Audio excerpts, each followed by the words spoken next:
Yet still, we are running a few minutes behind. One Josh Engelman is out on vacation this weekend, so I have picked up some of his early duties here, and that got me a little bit bogged down.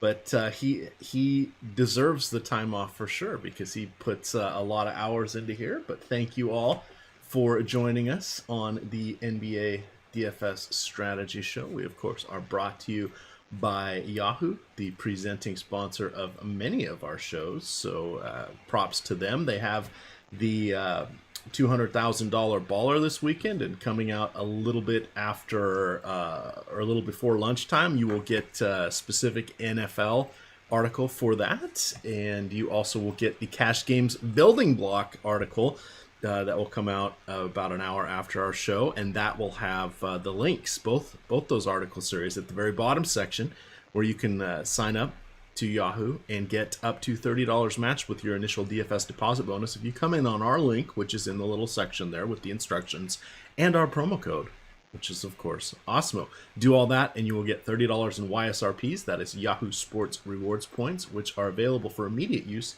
into any contest.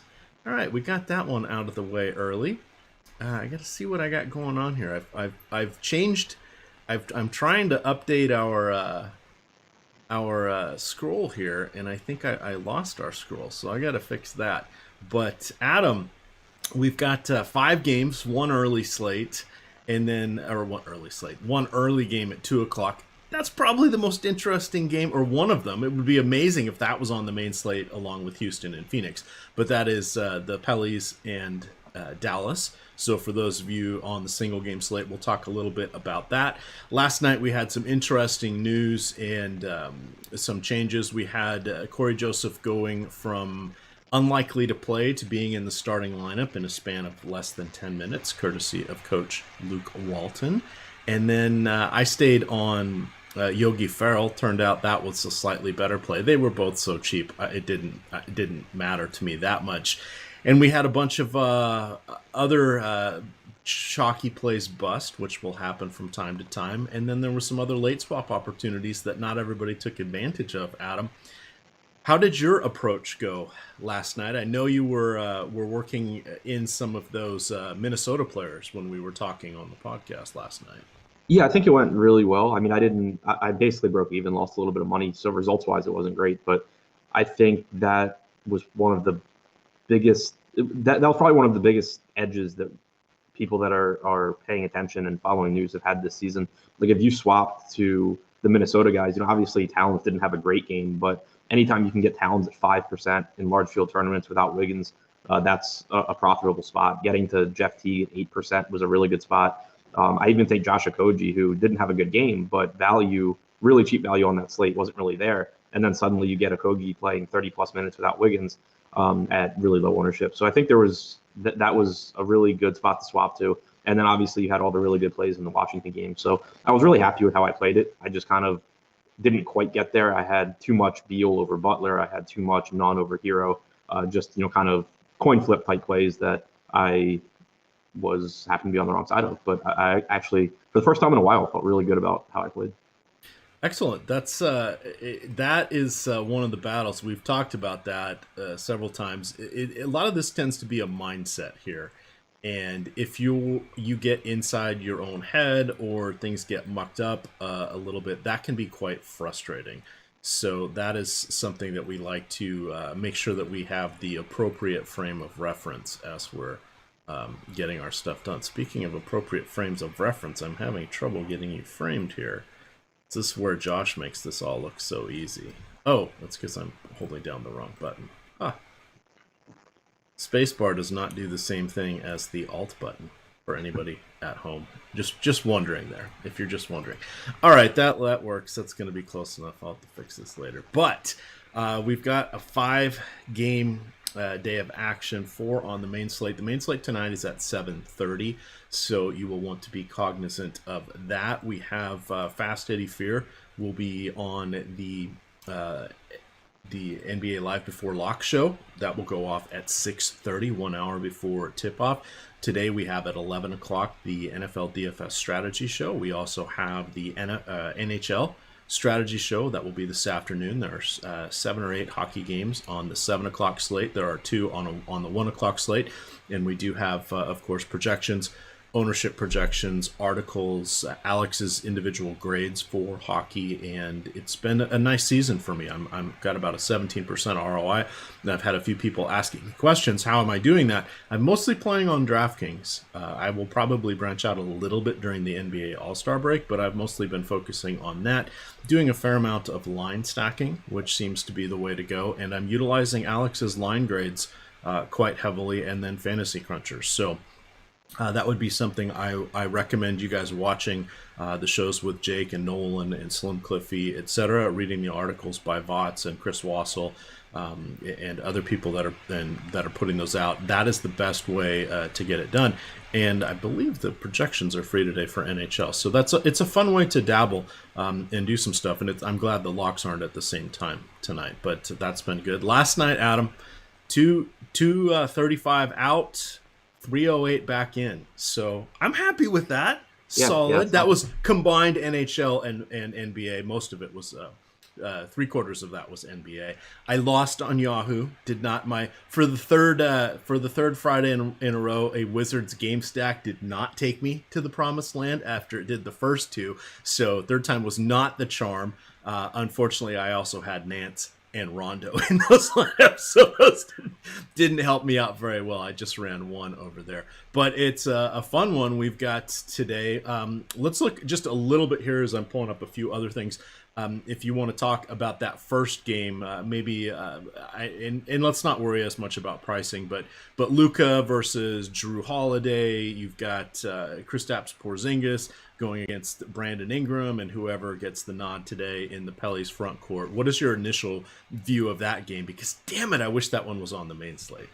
Yeah, it would make the main slate a lot more fun if you had that game and the Phoenix-Houston game to compete with each other. But obviously, Luka's the priority here.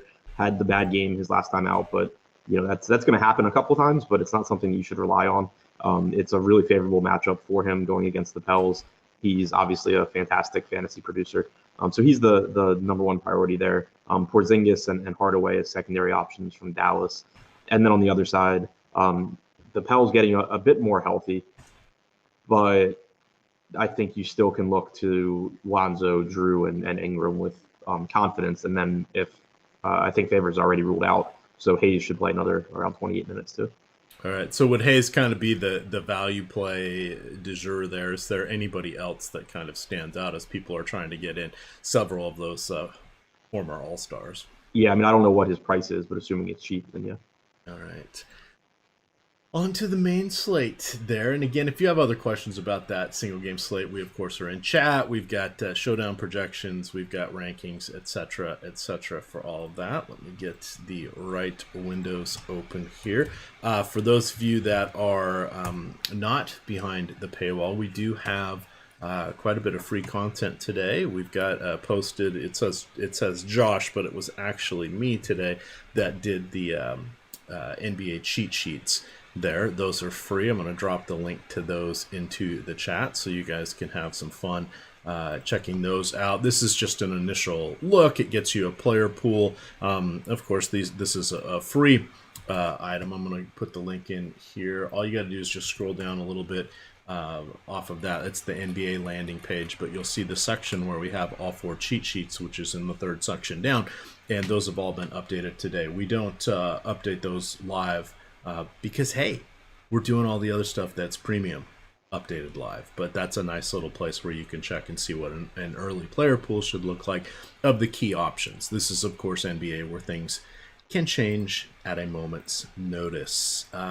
Let's see, Adam. We had a couple teams on back-to-backs from last night, Indiana and Cleveland.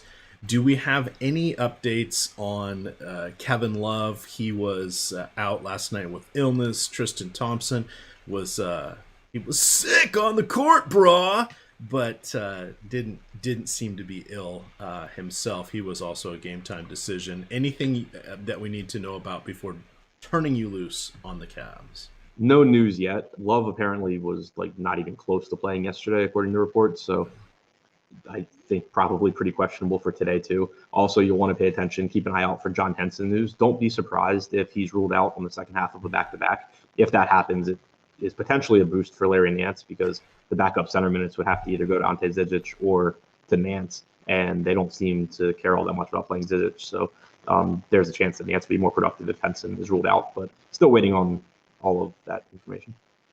All right, so let's break it down. Let's assume Love is going to be out and Henson is going to be out. Start us off with the backcourt here. Not the easiest of matchups. Yeah, I mean, it's a tough matchup for Cleveland in general. Obviously, going into Philadelphia, really, really good Philadelphia defense, really good Philadelphia team, 12-point home favorites. The backcourt isn't really that appealing to me with or without Love. If this game does stay competitive, I would expect around 30 to 32 minutes from Colin Sexton. I would expect around 30 minutes from Darius Garland, but neither of them are particularly productive players.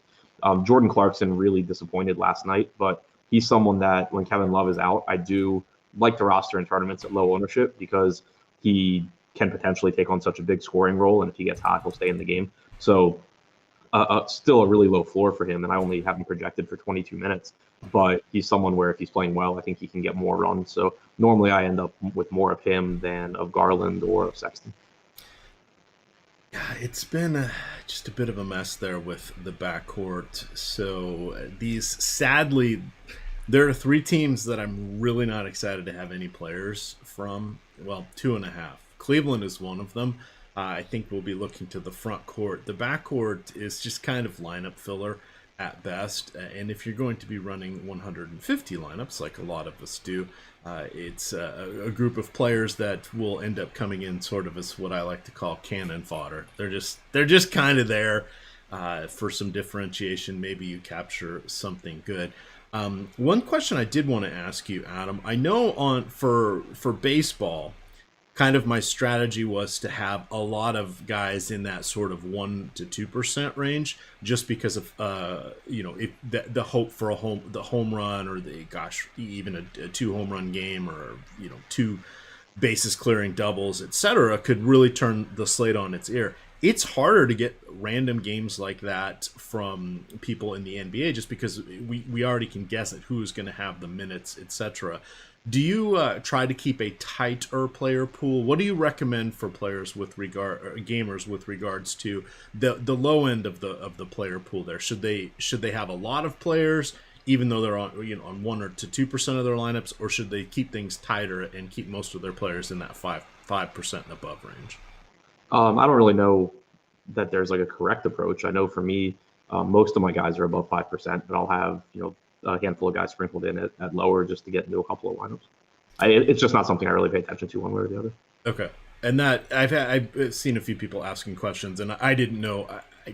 I suspected there probably wasn't a definitive answer there. I just know that there's not as many lightning in a bottle moments as we can find in baseball. Yeah, I mean, the reason that I still get to some like guys just in a couple of lineups is like I'll have a tight core where I have like last night, for example, Beal and Ish and Teague and all these guys in like a ton of lineups, and then it's just trying to get that one contrarian piece that hits. So I still have a Fantasy Cruncher open from last night. I'm trying to see if I had my CSVs. Yeah, so my CSV is still in here. Last night I had a bunch of guys just kind of in like one lineup. Pretty much it's just low probability guys that was filling out everything else, because at the top I had a bunch of guys 40+% on. Thank you for pointing out in chat that I'm hungover. Well, I assumed he was talking about me, and I was just saying that I'm not. But yeah. By the way, we both went to bed relatively early. I ended up not watching the game last night. I was asleep before the Lakers game even tipped off. So it's been a long week. It was a holiday week. My mom was in town with us for a couple of weeks, so I'm just trying to catch up on everything. I've been up since 7. So perhaps I'm a little tired for that. I'm trying not to drink soda, Adam. So I have not had a soda since yesterday morning. I'm going to allow myself 1 or 2 during the weekdays. And the weekends, I'm not a fan of coffee. I don't like anything hot or any hot beverages, but I really liked ice. I like iced coffee. So just regular coffee. I don't know. What am I saying? It's not like a latte or a frappuccino or anything like that. It's just, cold brew. Are you familiar with iced tea, where you put the bags in it and then set it in a thing, and it sort of makes sun tea or just iced tea like that? You could do the same thing with coffee. So then I put it in the fridge and then I enjoy it. So it's rather strong, and I don't put very much creamer in it because I really don't like the creamer, but you just need a little something to get rid of that bitterness there. But that's what I've had, but I'm only allowing myself one of those per day. So there will be a nap today, much to my wife's. It's her birthday today, so I'm sure she'll be happy to have me just out of her hair for a while. But there we go. So no hungover. And yes, I really miss the Diet Pepsi. I can hear it calling me right now. It's sad. I didn't put any in the fridge, so I wouldn't be tempted, Adam. Very sad. There you go. All right. Back to today's slate, though. For Cleveland, with them being on the back-to-back in a tough matchup, just kind of wrapping it up. Yeah, no one we're really doing cartwheels for. If Love is out and Hansen is out, as Adam mentioned, we can look to Nance, we can look to Thompson, etc. Because on the other side, they're... I wanted to point out with Nance that I think, like, even if Henson's in, Nance is fine just based on minutes, and with it being a 4-game slate. Like last night, I didn't get to nearly as much of him as the field, but there were a lot more options. He played 41 minutes. He's still only 5,200. Even if he plays 34 minutes and you project him to play all of those minutes alongside Thompson, he still comes out as a good player. Yeah, that was the other thing that was a little frustrating, because I happily went to Nance, and we got a craptastic outcome. He played 41 minutes. If you told me I was going to get 41 minutes from him, I would have zero issues with him in my lineups. This was just not the best. I mean, he played, it was like 6 minutes into the game before he had an assist, or before he had anything, and it ended up being an assist. And then through the first half, he had like 11.5 fantasy points. So it was, crappy outing. But there's no Joel Embiid today. He has a sore hip, leg. I don't know. He's resting up for tomorrow's matchup with Toronto. Is what it seems like. So we know he's out. We know Josh Richardson is still out. What we don't know is what that really means per se for the reserve understudies. We have seen 3 of his last 4 games have been pretty solid for Mr. Ennis. We know Furkan Korkmaz probably will get the start. There is a Kyle O'Quinn potential sighting in there. Let's start with the scrubby guys and work our way up to the good stuff, Adam. With your best guess, having no information on the starting lineup, what do you think we have in front of us here from Philly? Yeah, my best guess is that you see Simmons, Korkmaz, Tybal, Harris, Horford. I have it projected for, obviously, Horford, Harris, and Simmons to play their normal run. For Tybal and Korkmaz to play 28 to 30 minutes, for Ennis to play like 24, 26 minutes. Mike Scott at 20 off the bench. Kyle O'Quinn playing the backup center minutes, so about 15 for him if you project Horford for 33. So I think that, and we kind of mentioned it on the podcast last night, but I'll probably set a rule where I don't get more than 2 out of Ennis, Tybal, and Korkmaz, because I don't think there's a whole lot separating them in terms of projection or in terms of which guy actually ends up getting the most minutes, because I think a lot of it will depend on how the game is going. But I think that there's a pretty clear path for 2 of them to play 30 minutes. All right.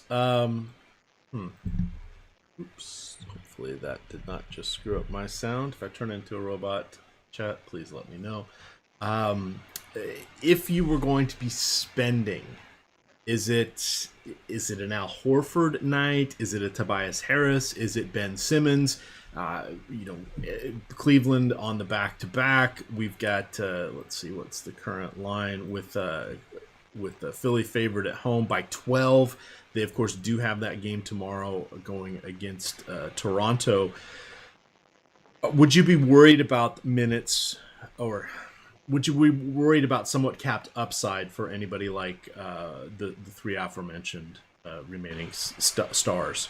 Not really, because they're all really cheap given their rates without Embiid on the floor. So with where they are priced, even if they do get reduced minutes because of a blowout, they probably still pay off that price tag. It's not like, the sites were like, oh, well, Embiid's going to be out today, so we're jacking up their prices 20% to match their increased production. So, like, for example, looking on DraftKings where Horford is 6,700 and Harris is 7,400.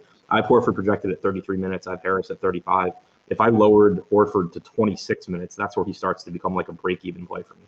So it's really just a matter of they're so much more productive without Embiid. You know, for the season, Harris is at 1.2 points per minute. Horford's at 1.26. And then there's also the factor of if this game does blow out, the points are being scored somewhere, and it's some combination of Simmons, Horford, and Harris most likely. So, yeah, I'm not saying that I'm not concerned that they play less than 33 or 35 minutes, but I'm not really concerned about the production at their price. All right, that is a decent way to do this. All right, we've got, yes, for whatever reason, my framing, chat's having a good laugh. I keep trying to adjust yours. For whatever reason, I can't get it to work today. So there we go. You know, get what you pay for. We'll be offering refunds to everybody who has subscribed to this show. 100%, I think, Adam. Refunds. Do you know we have like almost 25,000 people subscribed to our YouTube channel? It feels like we're almost influencers of sorts. Yeah, you just got to start posting on Instagram more. Yeah, you're not going to find me on the gram. I'm sorry. It doesn't. Twitter's enough for me. I've abandoned Facebook long ago. But there we are in any event. All right, on to our next game. I do have an Instagram account because some of my family has moved only to Instagram. So if I want to see their photos, I have a hard time getting to it unless I'm logged in. And there we are. I don't even remember my username. I have a feeling it's EMACDFS, but I don't. That seems to be everything I sign up for. I don't know why I would have chosen that for my Instagram handle, but I have no plans of ever using it. So there we go. If you need to follow me, go for it. I don't think I've ever actually posted. All right, moving on to game 2 of our 4 games here. The other less than inspiring game. We have a new coach a new head coach anyway there in New York. Yes, David Fizdale gone, his top assistant, Audi, and then Mike Miller is now coaching for the Knickerbockers. They will be taking on Indiana, who is the other team that is on a back-to-back. Indiana, let's go look at that box score and see who played, if anybody had some crazy minutes there. We saw Andre Drummond, so I did not play him in any of my salary cap games last night. That appears to have been an oversight on my part. He had another phenomenal showing against the Pacers front court. We've seen him do that a few times. Pacers should find this one a little bit easier. They ended up losing last night 101-108. Sabonis played 34 minutes. Turner played 35. Lamb 34. Brogdon 32. TJ Warren 30. And then Justin Holiday was the only one that played more than 16 off of the bench. So not overly taxing for these guys. Figure they should be in line for regular minutes. In this one, we have Indiana favored by 5 on the road here. Starting off with Indiana, any concerns about any of their players? It seems that everybody is relatively healthy at this point. Yeah, I'm not concerned about that. All right. What do you like?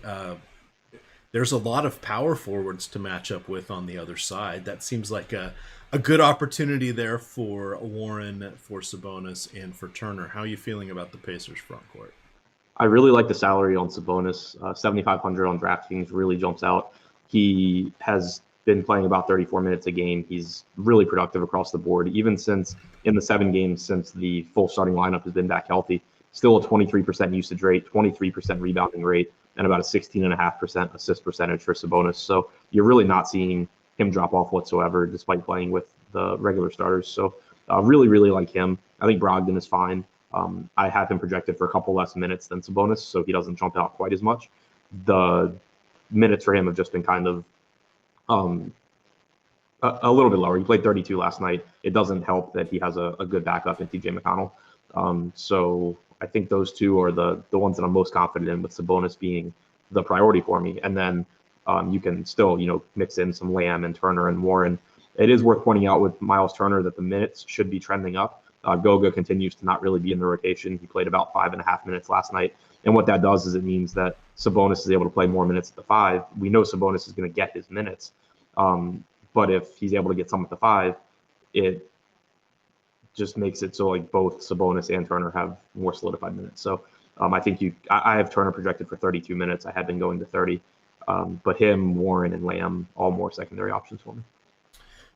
All right, and then moving on to the Pacers backcourt, it's just, I mean, not heavy sigh. It's just that, okay, it's Brogdon. That much is clear. Then you've got, just sort of question marks as to the backups. I personally like Jeremy Lamb, kind of the swing guy there. He's a shooting guard or small forward, depending on your site of choice. I think Holiday, T.J. McConnell, Holiday's the other Holiday brother, and then McDermott are all complete afterthoughts. However, 8 teams in our player pool. One of them is the Knicks, which we don't like. We're not really thrilled with some of the Cleveland players.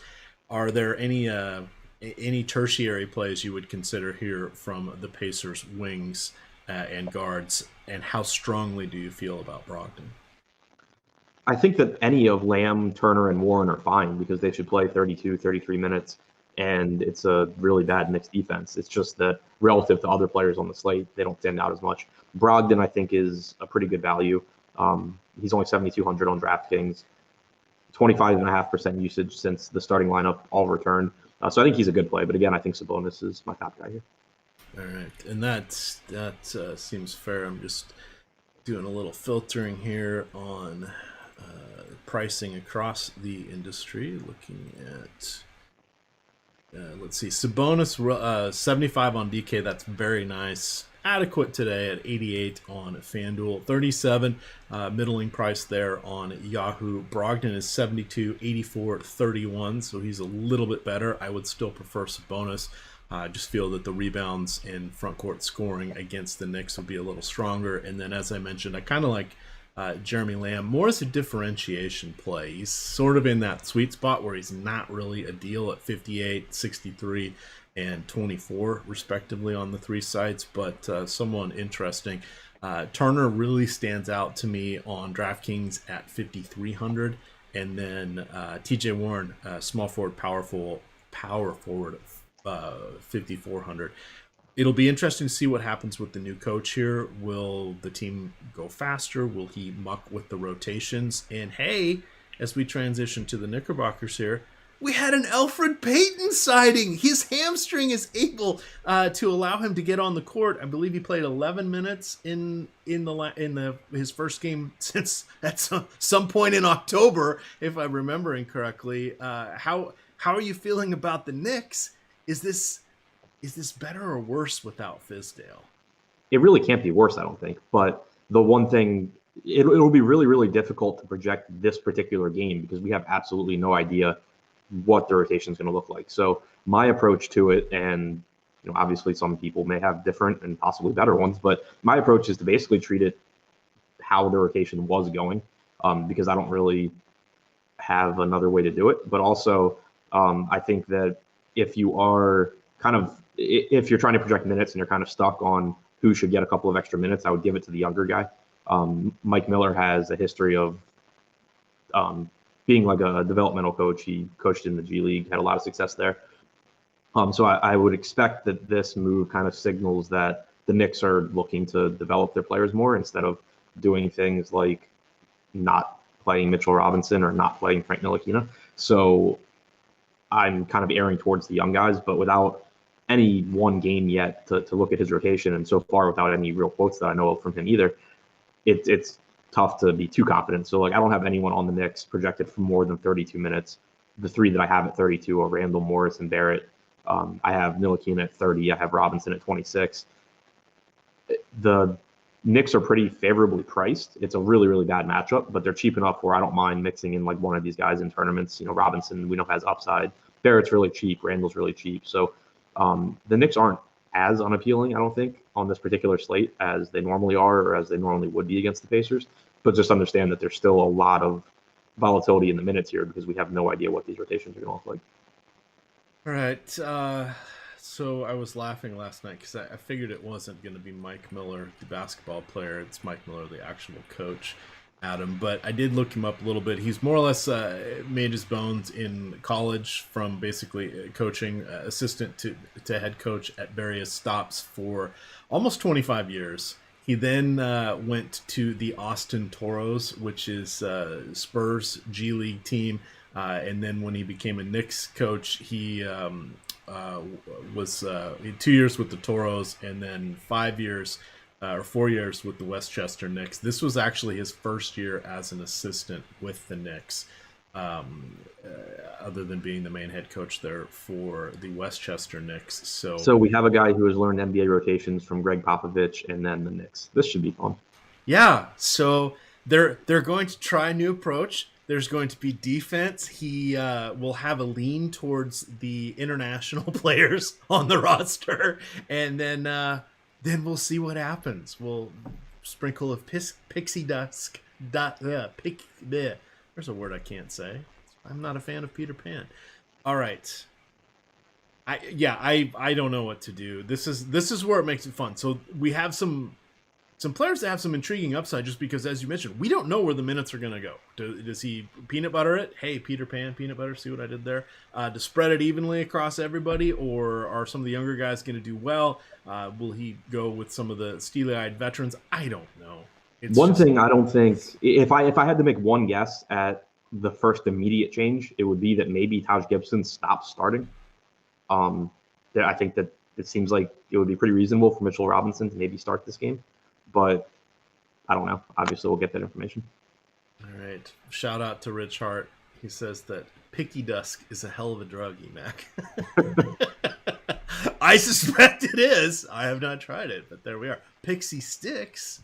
Yes. Well, and then, there was when I was a Hell's Angels club member, there was, the Angel Dust, but that was a long time ago. That was before Adam was born. A different lifetime for me. All right. Yeah, could you imagine me as a motorcycle gang member? No. No. No.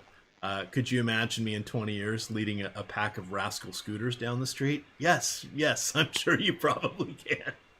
All right, on to our next game here. We are on to the second half of the slate. We are moving at a Josh Engelman Laffy D pace here, but now we have Phoenix and Houston. This is kind of the early course of dessert. So questions here that we're going to have. Can we get to James Harden? Well, yes, but there are really no standout value options at the moment. This is the NBA. There's eight teams in action. Someone's going to have the flu. Someone's going to do something, and there will be some value plays. Will they be good value? Probably not on this play, but what will the combination of such get them? We have Phoenix, who's actually been an intriguing team this year. It'll be fun to see them back with DeAndre Ayton. The wins have kind of disappeared, but they're at least still playing competitively.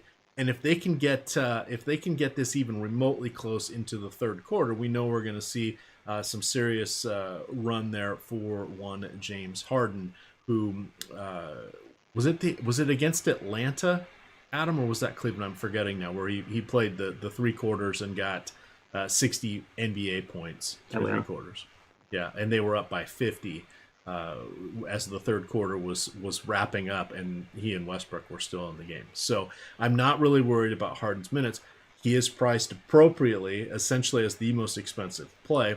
Not as expensive as he has been on some of the larger slates, but because we don't have as many options to go to, it could be a little bit tricky. Let's start off with him. What is initial strategy, pros and cons here with one James Harden? Get him in your lineups, if you can. Obviously on 4-game slates, there's kind of a lack of value, but that's not so much the case today because you have Philadelphia in that really good matchup against Cleveland. So you have, Thibault and Ennis and Korkmaz you can look to. You can look to a 3K Kyle O'Quinn, to open stuff up with it being a short slate too. But, you have this Houston team with a 126 total. You know that a lot of the production is coming from Harden, assuming that they don't start doubling him at half court like Toronto was. He should play 38 plus minutes if the game's competitive. And if it's not, it's probably because he went nuts. So on shorter slates, raw points play a little bit bigger role too, because you just don't have as many mid-range options. When you have like a 10-game slate, you can look at it and say, okay, well, if Harden goes for 70 at 11,700, there's still probably going to be a couple of like 9K guys that go for 60 and beat that. That's not really the case so much on 4-game slates because obviously there's just limited options. So getting to that guy that scores 70 points is more important. So I think Harden is a priority despite this price tag. All right, looking at some of the betting sites, this game projected total has gone as high as 241.5. It is sitting at 240 to 241, depending on your site of choice where you like to find that information. Houston double-digit favorites there. Again, we've seen some. It's very, very difficult to project blowouts in the NBA. We talk about all the time. We don't spend a lot of time talking about it, but the NBA seems to be a game of run, of scoring bursts or runs as they call them.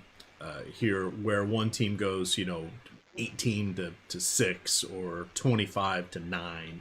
And then the other team, all of a sudden, their shots are falling or things are going their way. So there are a lot of swings within the game. And with the three-point shot, et cetera, things can change dramatically on the turn of a dime.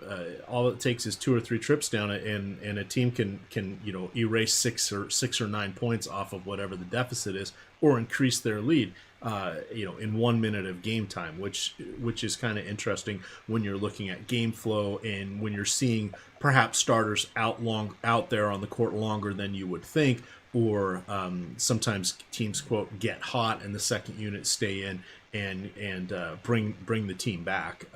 There's just it's very chemistry related.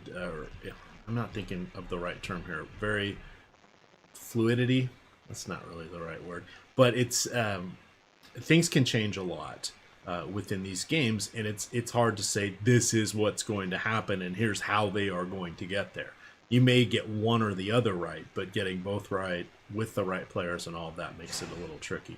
So yeah, we do have the value plays here wrapping up where I was going with this, but they're scary value plays. They're not like, hey, Ish Smith is going to do X, or fill in the blank player getting to do X. There are going to be minutes available for a bunch of people. What they do with them?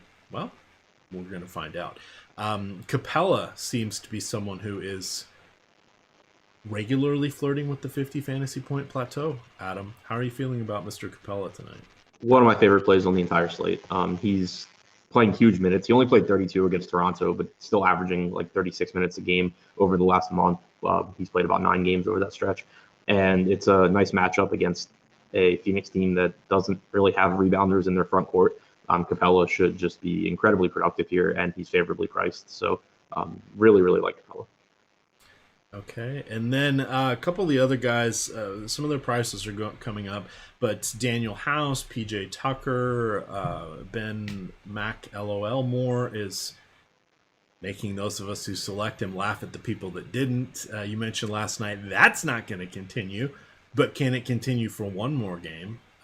What do you like amongst these tertiary plays? Not a ton because their prices have started to come up. PJ Tucker was getting backup center minutes last game, which is good to see. Tyson Chandler played 0 minutes in that one. So I think Tucker potentially a little bit better play than he has been. But House, McLemore, Rivers, I all have set to play like 28 to 30 minutes. One thing that would change that is if House is reinserted into the starting lineup. I think he could play a couple of extra minutes and become a little bit better play. All right, moving along to the other side of things. We didn't touch on Westbrook. Oh, well, I don't plan on playing Westbrook. Let me rephrase that. He is not a priority of mine. I'm not overly excited about him. I would rather try to get to Harden, but he is at a significant discount, almost $3,000 on the main sites, and then proportionally on Yahoo, he is basically a third less than Harden. If you were choosing between the two of them, which way would you potentially go? What are the merits for going with Westbrook? Yeah, I mean, I'd rather have Harden, but there is a huge salary difference, as you said, and so that affects what else you can do in your lineup. And while I don't like Westbrook nearly as much when Capella's in because his rebounding numbers take a hit, he's only averaged 1.15 fantasy points per minute alongside Capella this year. He's still having his minutes staggered with Harden, so he's playing around 8 to 10 minutes without Harden on the floor. He's still in a great spot against Phoenix, and there's, like, if you play this game 1,000 times, there's a ton of times where Westbrook is the guy for Houston, even though it's not as appealing as it would be if, Capella or Harden obviously were out. So I still think that Westbrook's a really good play. I would rather have Harden. I would rather have Capella. But even though Westbrook's my third favorite player on Houston, I still think he's one of the better options on the slate. All right. All fair and valid.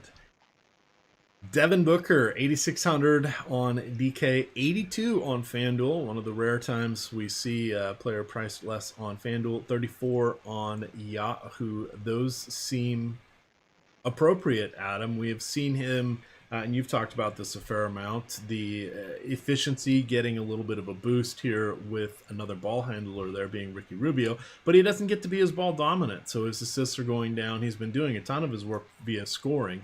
And he is an elite scorer in this league. But Kelly Oubre is also, eating into some of this, etc. here.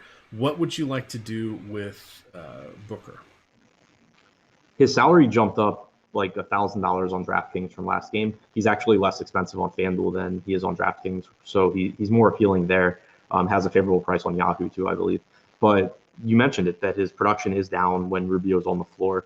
And it's not to say he can't have a monster game like we saw last game. And this is a really fast-paced game where he'll have plenty of opportunities. But I think that the salary coming up is a big deal because he's just not been the same fantasy player this year when Rubio's out there. And now you're paying for him to have that big game, as opposed to before you were kind of paying for his floor in that game against the Pels when he was only 7,500. So I expect that I'll probably end up being under the field on Booker and going when I target this Phoenix team, going to Rubio instead, going to Kelly Oubre instead, just because their salaries are a little bit more appealing and the per minute production really isn't much different. All right, I want to drop this link into chat here. This is for the Daily Cash Game Building Blocks article. If you scroll down to the bottom, of course, you will be able to get the instructions link and promo code on how you can get $30 matched by Yahoo Fantasy in the form of YSRPs or Yahoo Sports Rewards points with your initial DFS deposit on their site. They've got the $200,000 baller for NFL this weekend. So you'll want to check that out. There'll be an article posted around lunchtime here that breaks down the Yahoo scoring, salary, and plays that we want to look at there. Alex, if you go to our YouTube stream, you can see Alex and Nolan did a show yesterday talking about Yahoo specifically. So that is a good one to check out as well. I've had some decent success over there for NFL the last 3 seasons. Which has been very, very nice. I had one really good hit on the Will Fuller week way back. Oh my gosh, that was probably 2 months ago. But I had a nice $1,700 profitable day on $80 in play. So that was really exciting. But check it out. It's a little bit different over there on Yahoo. You have more of a unique scoring system. So finding the values both for NBA and for NFL take a little bit of getting used to, but we do have the content and the projections, Alex's grades for each individual players in all of the sports, etc., that can help you out with that. All right, secondary plays here, which would be Oubre and Rubio, Frank the Tank. What do you like here in a phenomenal game against the Rockets? Yeah, phenomenal environment, I should say. They're going to get their ass kicked, but it should be fun. Yeah, I think that one thing that stood out from Phoenix's game against the Pelicans is that they shortened their rotation. There's no guarantee that happens again, but in prior games, you had Javon Carter backing up Devin Booker. He played 0 minutes. So what happened was you had Kelly Oubre become the backup to Booker, which opened up more minutes for Cameron Johnson. I think that that's important because when you're talking about a 4-game slate where there's not a ton of great value, like obviously people are going to go to those $3,600 or $3,800 Philly guys. But if they were to run the same rotation in this game, 24 minutes from Mikal Bridges or 24 minutes from Cameron Johnson isn't that much less valuable than 28 minutes from Furkan Korkmaz, for example. Like Korkmaz is going to project higher, but he's also going to be much, much higher owned. So, and then you also do have the possibility that Houston just makes this like a 3-quarter game and that you get a full fourth from like Cameron Johnson or Bridges or something, or even Ty Jerome. So not saying that I'm projecting that, but it's just another way that you can win by getting to these guys. I think that they're the backups here are pretty decent differentiation options just because of how tight their rotation was last game. Obviously, if Carter plays and that was just a one-game thing, then you're in a pretty bad spot. But I think it's something to at least consider when you're looking at how to differentiate your lineups, because I think that getting away from guys like Harden or Capella or the clear top plays on this slate, you're just like putting yourself at a huge disadvantage. Whereas if you're pivoting away from not very good basketball players that are just popular because of this particular slate, and you're taking a chance on some similarly bad but lower owned guys at the same price point like Bridges or like Johnson or like Jerome, that gives you a pretty nice path to winning a tournament. All right, I see a couple people in chat asking about Check Diallo. Are they going to need his size against Capella? No. No. All right. Cameron Johnson. These are all $10 players. Cameron Johnson, Mikal Bridges, and Diallo. If you were ranking them, would it be Cameron Johnson 1, Diallo 2, and then Bridges? I have it as so on when you factor in the pricing, because I have Johnson and Bridges projected basically the same. Johnson a little bit ahead of Bridges, and then I have Diallo behind both because I only have Diallo at 12 minutes. All right, there we go. Anything else you would like to point out from this game or game stack? Anything? No.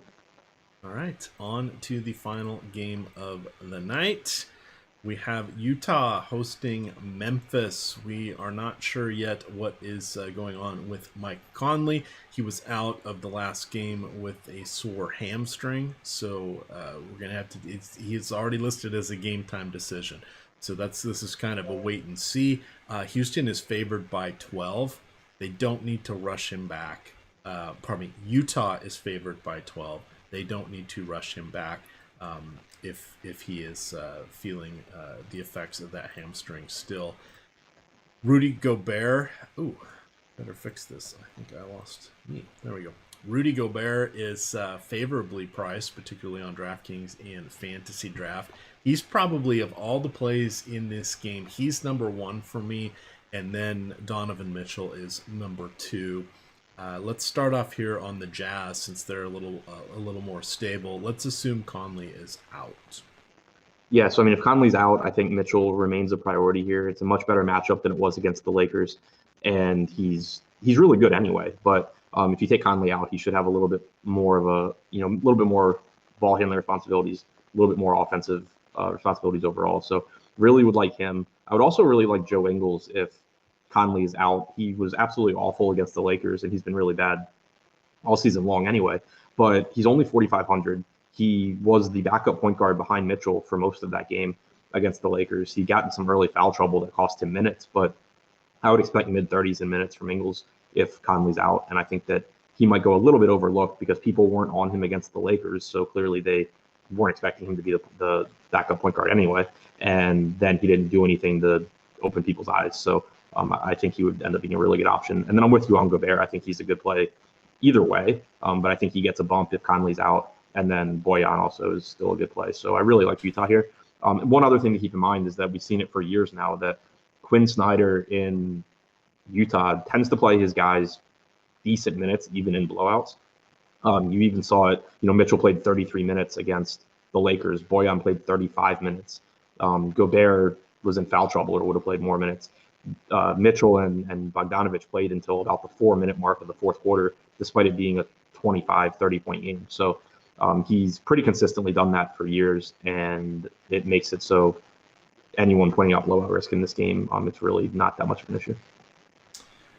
All right, before we move on to Memphis here, a couple things that we do want to consider. They're not on the main slate, but Dallas is on the 2 o'clock game. They are playing at 7 o'clock tomorrow. They're going to host Sacramento, so they are on the front end of a back-to-back. I don't think that will impact today's game. Both games for them are at home.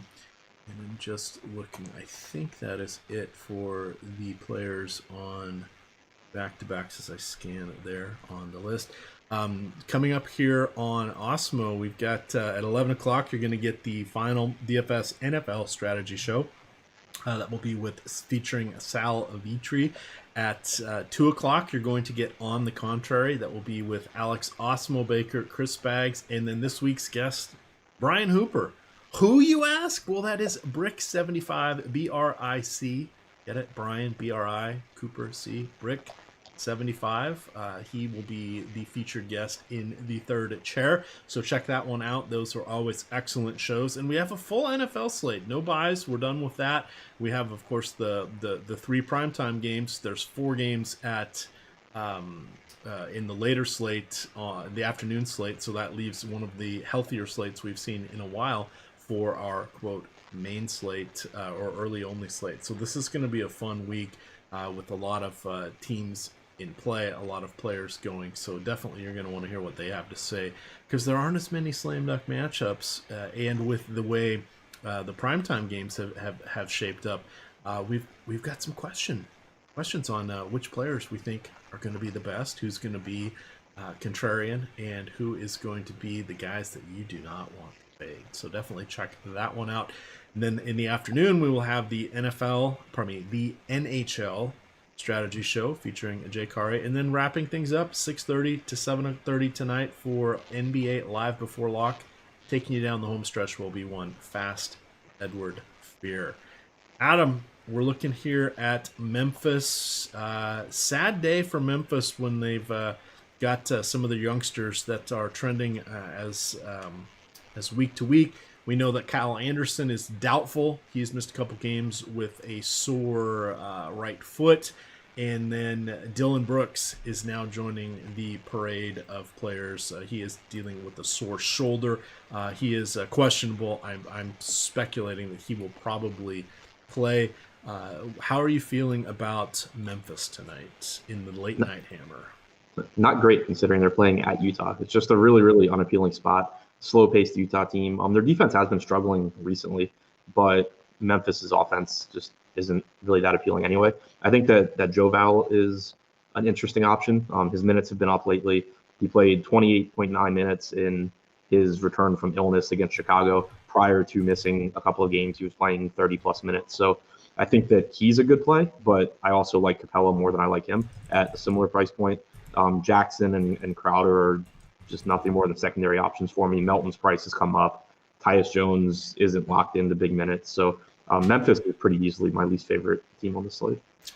Last 6 games against Rudy Gobert, we have seen 3 below 25 fantasy points for Jonas Valanciunas, 1 at 35, and then 2 above 50. So the one thing I do like about this, as long as he stays out of foul trouble, and he generally does, this is a matchup where we should see him approaching 30 minutes, just because there's going to be someone for him to contend with. And that makes him appealing to me. We'll see where his popularity ends up coming in for this one. DeAnthony Melton was the other guy that we've been mentioning. I went back and oops, sorry. Let me get over to the right thing so I can check it out. My apologies. So I went back and was looking to see, where he ended up, where he was drafted, because I couldn't remember any of that. He actually was drafted by Houston, moved on to Phoenix as part of that Ryan Anderson, Marquise Chris trade, and then he was kind of a salary cap mover to make room for the Kelly Oubre signing this year. So that's how he kind of ended up with Memphis. More known for his defense, but he's been doing a reasonably good facsimile as a point guard that's been scoring. Mirage, new skill set, just different opportunity, anything that you like about him, not just for tonight, but kind of going forward, if we're going to be seeing him kind of as the primary guy, because it certainly looks like he's past Tyus Jones, who has always been a capable NBA backup fill-in point guard, who's looked horrible in his opportunities thus far with the Grizzlies. Yeah, I mean, Melton started the second half last game. He's been really good this season. He's averaged 1.13 DraftKings points per minute. It's still, not a huge sample for him. He's played about 130 minutes this year. So, obviously plenty of time for that production to drop off, but he is at least somewhat interesting. assuming he starts this game, because you can project him for like 30 minutes. He's not dirt cheap, but he's not really expensive. I don't expect 1.13 points per minute here, but I think he's an okay secondary option. All right, there. Adam liked something. People were saying that you don't like anything. It's not true. Not true. All right, let's look at a couple of our higher projected guys from a popularity standpoint, the ownership in our first run. See what you like, don't like. We'll work our way through the plays at the top. So Horford on DK is 50%. He's 56 on FanDuel, and he's 48 on Yahoo. He's the guy coming in at number one. You've got Simmons is at 45. 52 and 44. He's a top two or three guy on all of the sites. How do you feel about that duo getting that honor? Love Horford. I think Simmons is fine. I prefer Harris over Simmons at a cheaper price point. All right. Let's see. Harris is 35% on Yahoo. He is 26% on FanDuel, and then he is 30% on DraftKings, so he's kind of in there. James Harden is quite interesting. He is coming in at 30% on DraftKings, 48% on FanDuel, because there are some guys in that sub 4K range that can help us out getting there. And then he is 30% on Yahoo. They do have some of the $10 players there. Matisse Thybulle is a guy that's popping up on a lot of these. Clint Capella. The one guy, Adam, is Mitchell Robinson.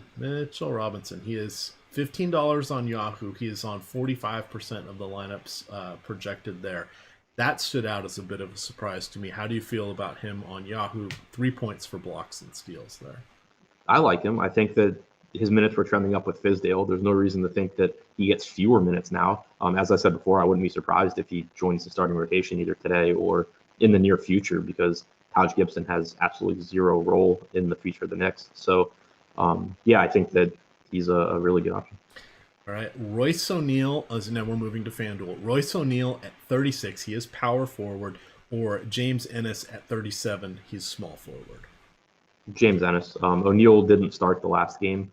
I don't know if that was just because of LeBron and Davis or what, but he only played 22 minutes. Even if he played like 36 minutes, he still sucks. So I think if he were to start, he'd be similar to Ennis, because neither one is particularly appealing. But with the information we have right now, I'd give the edge to Ennis.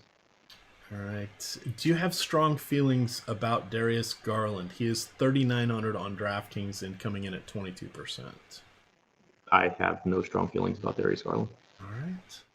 That'll do it for us. We are going to get on out of here, making way for Adam to go write up the deep dive article that will be available shortly, or this afternoon. That is behind the paywall. If you've not yet signed up, if you missed out on that Cyber Monday deal, you can always use the promo code NBA Strategy for 50% off any 1 month package. Fantasy Cruncher is separated, or is a separate package there. One late lineup question coming in. How did you feel about Dillon Brooks? He is listed as questionable. That's the premium chat question of the day. How did I feel about him as a play? Or as a play, assuming he's healthy? If Conley is out, or sorry, not Conley, wrong side. I used to be on Memphis. I think that Brooks without Morant does see a usage bump, but it's still a pretty unappealing spot. I would say that he's not. I'd probably get to a little bit, but I would just much rather have Joe Ingles if Conley's out than have Brooks. All right. YouTube chat, I will pass this along. They say Adam isn't a real man. Wow, he's just now going to put in extra effort on the deep dive article. So for those of you that are in front of the paywall, too bad. You're going to miss out on all the good stuff. But we've got that coming out. A couple free articles be out here in a little bit. You've got the Yahoo NFL contest, the Yahoo article focusing on the NFL Baller contest. That one will be up at lunchtime, and then the NBA Cash building blocks article will be up as well. Bottom of section of either of those articles will get you the instructions and link on how to get your deposit bonus on Yahoo. You can follow Adam at Twitter at ShipMyMoneyDFS. I am at EmacDFS, and of course it is Osmo_COM.